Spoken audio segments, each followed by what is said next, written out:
Hello प्यारे बच्चों, आज हम एमपी बोर्ड कक्षा 8 क्लास 8 भाषा भारती हिंदी विशिष्ट के पाठ 19 बहादुर बेटा के प्रश्न उत्तर को सॉल्व करेंगे। क्वेश्चन आंसर सॉल्व करेंगे। इस पाठ की विधा है एकांकी और इस पाठ के रचनाकार है विष्णु प्रभाकर। अभ्यास बोध प्रश्न। प्रश्न 1, निम्नलिखित शब्दों के अर्थ शब्दकोश से खोज कर लिखिए। तो हमें ये शब्द दिए हुए हैं, इनके अर्थ हमें शब्दकोश से खोज कर लिखना है। तो इसका उत्तर देखेंगे।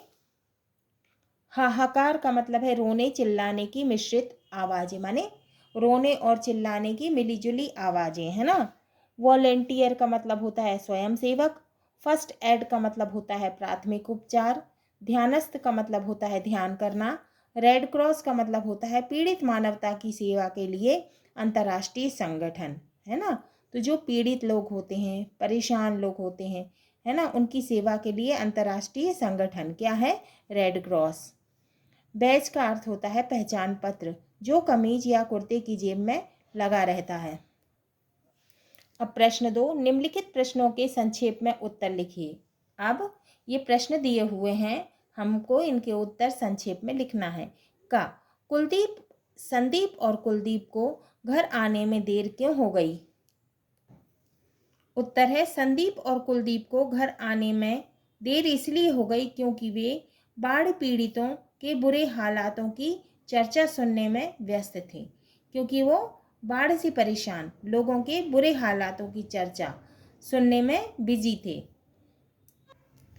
खा नदियों में बाढ़ आ जाने से क्या क्या हानि होती है?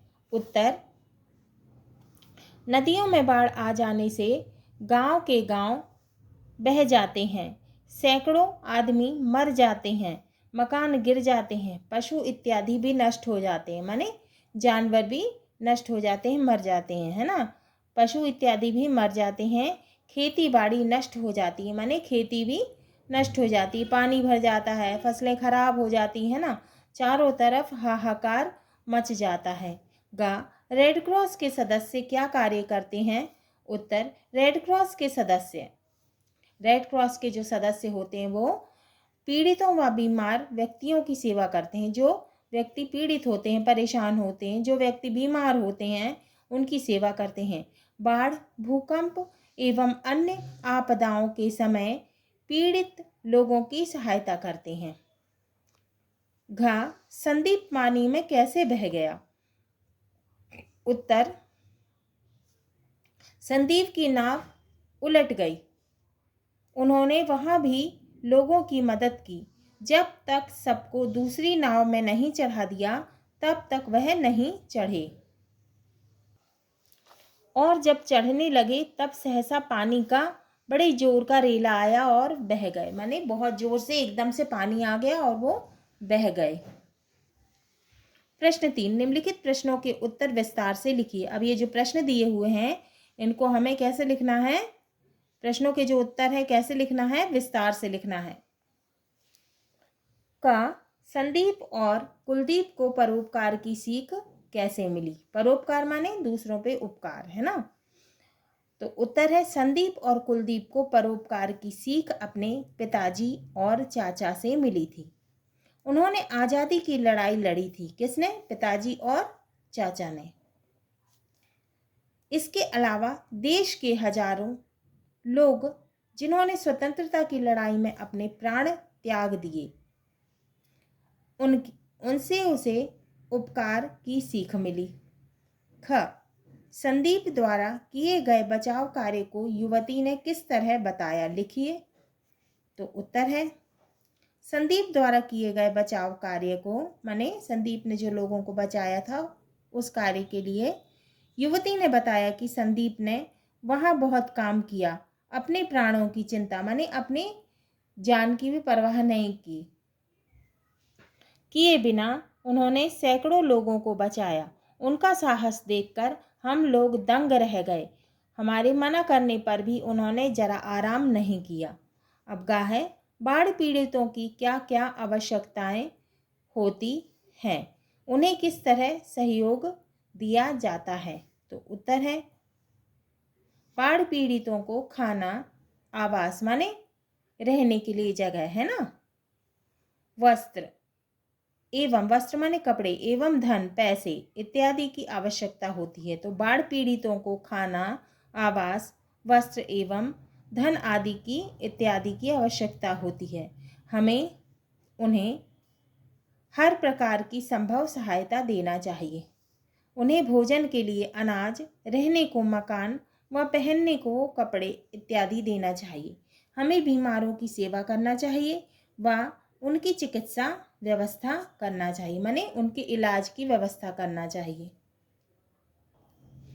घ इस एकांकी का सार अपने शब्दों में लिखिए। उत्तर इस एकांकी का सार यह है कि हमें संदीप और कुलदीप की तरह पीड़ित लोगों की सेवा करना चाहिए। तो हमें संदीप और कुलदीप की तरह परेशान पीड़ित लोगों की मदद करना चाहिए, सेवा करना चाहिए। हमें निस्वार्थ माने बिना किसी स्वार्थ के, निस्वार्थ भाव से उन्हें भोजन माने खाना, कपड़ा, आवास माने रहने के लिए जगह एवं चिकित्सा माने दवाई आदि की व्यवस्था करना चाहिए। तो इलाज की व्यवस्था करना चाहिए। हमारे अंदर भी देश प्रेम व देश के लिए कुछ करने की प्रबल इच्छा होनी चाहिए। माने प्रबल इच्छा माने बहुत ज़्यादा इच्छा होनी चाहिए।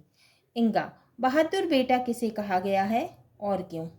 तो बहादुर बेटा किसे कहा गया है और क्यों कहा गया है? तो इसका उत्तर है बहादुर बेटा संदीप को कहा गया है क्योंकि वह सैकड़ों लोगों को बाढ़ के समय डूबने से बचाता है, यहाँ तक कि वह अपनी जान तक की परवाह नहीं करता है। प्रश्न 4 निम्नलिखित कथनों में कौन किससे कह रहा है?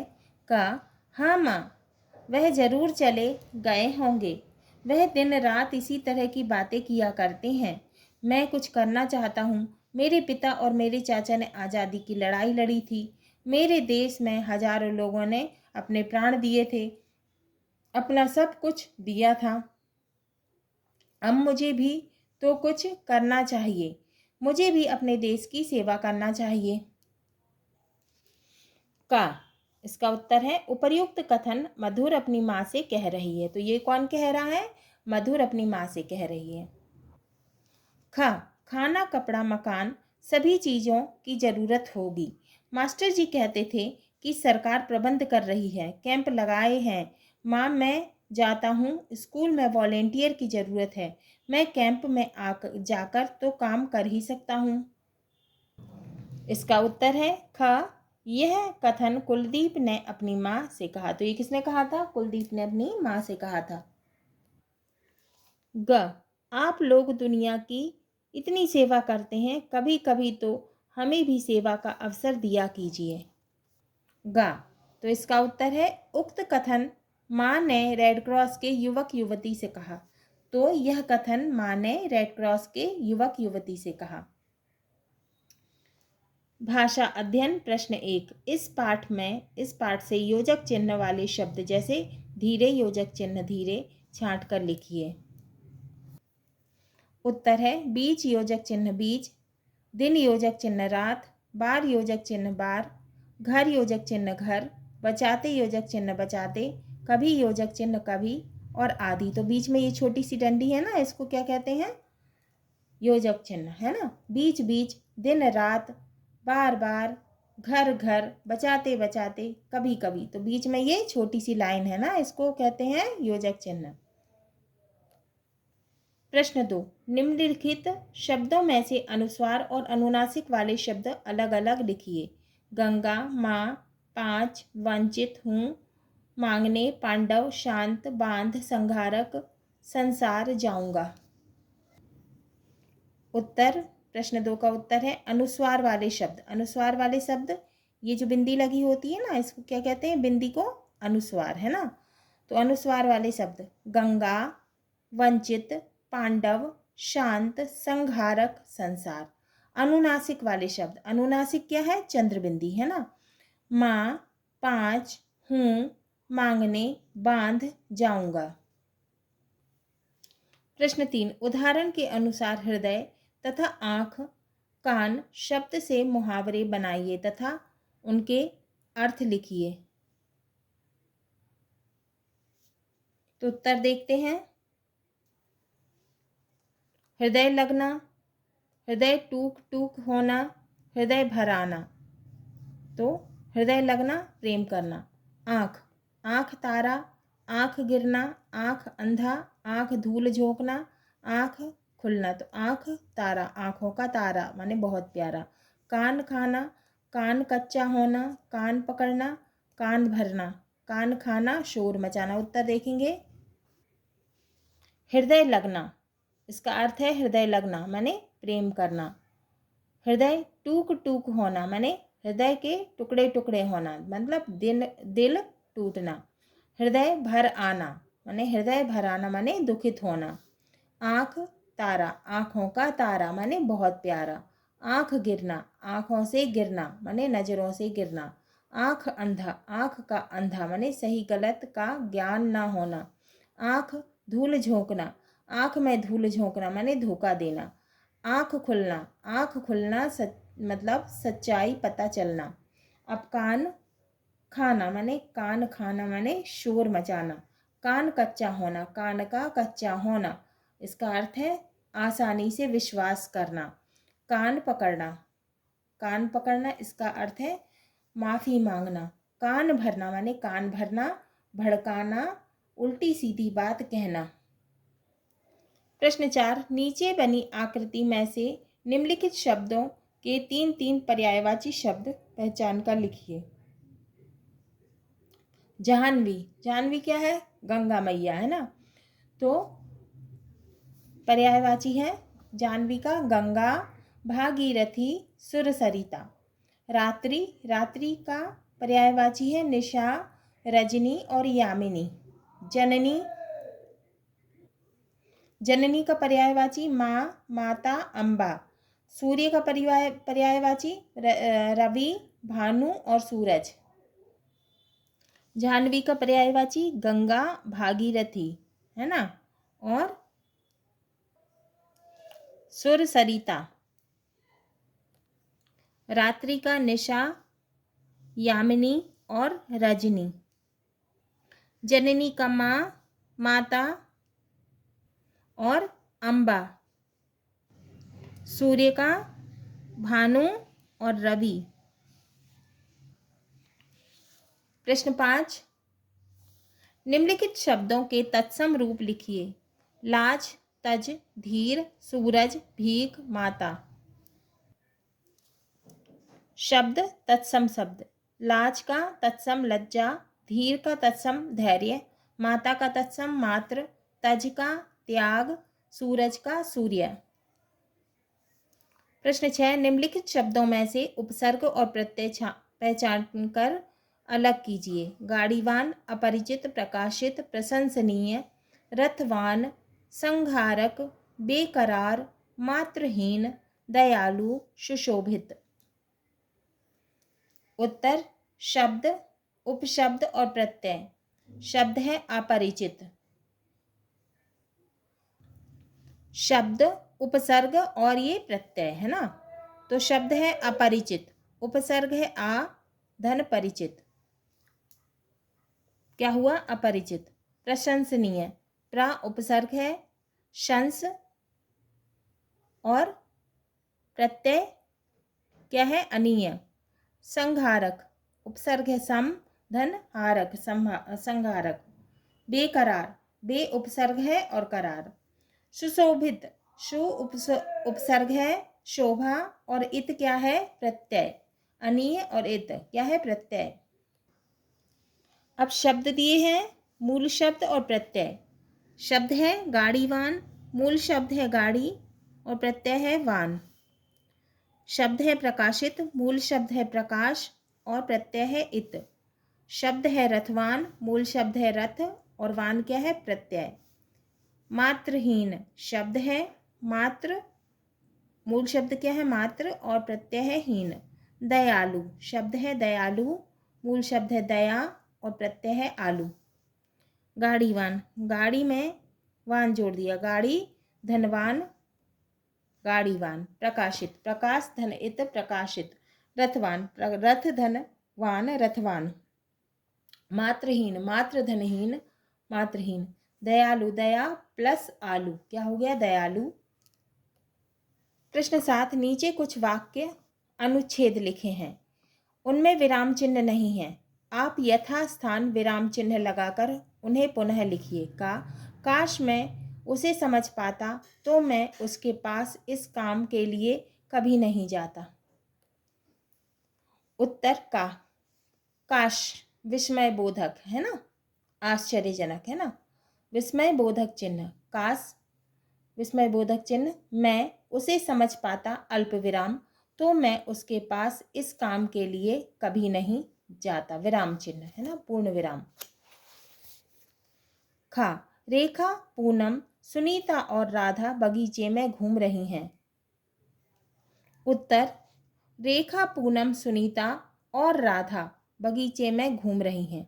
रेखा अल्पविराम, पूनम अल्पविराम, सुनीता और राधा बगीचे में घूम रही हैं। जीवन में सुख दुख, लाभ हानि तो लगे ही रहते हैं, हमें इनकी कभी चिंता ना करनी चाहिए। उत्तर, जीवन में सुख योजक चिन्ह दुख, लाभ योजक चिन्ह हानि तो लगे ही रहते हैं, विराम चिन्ह, हमें इनकी कभी चिंता नहीं करनी चाहिए, पूर्ण विराम। गीता में कहा है कर्म करो परंतु फल की इच्छा मत करो।